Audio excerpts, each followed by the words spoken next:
رايق لوس انجلوس. الحقيقة مش ده موضوع الفيديو بتاعي، أنا موضوع الفيديو بتاعي إن أنا راجل من عشاق مارفل ودي سي جدا من زمان، من أيام الطفولة بقى والكوميكس والباتمان وسبايدر مان لما كان بيتباع في كتب كده. أنا معرفش بقى طب أنت مواليد كام أصلا؟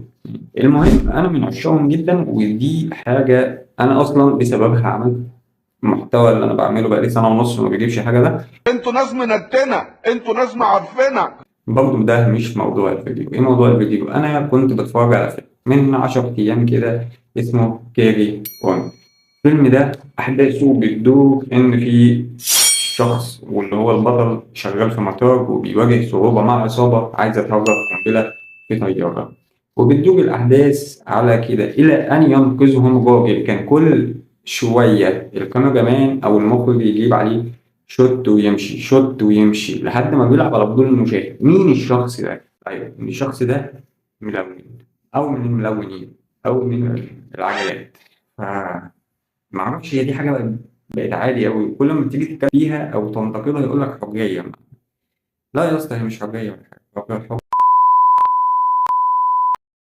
أنا طبيعي وأنت عزيزي المشاهد طبيعي إن إحنا ما بنقبلش حاجة زي كده وما تقبلش حاجة زي كده.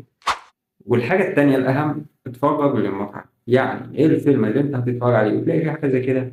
خده من هنا وطلعه من هنا، مجرد فيلم بس. دي كانت حاجة مهمة أقولها. وبرضه اكتب لي في الكومنتات إيه رأيك في حاجة لوس أنجلوس. معرفش إيه العلاقة، بس أنت ممكن تكتب.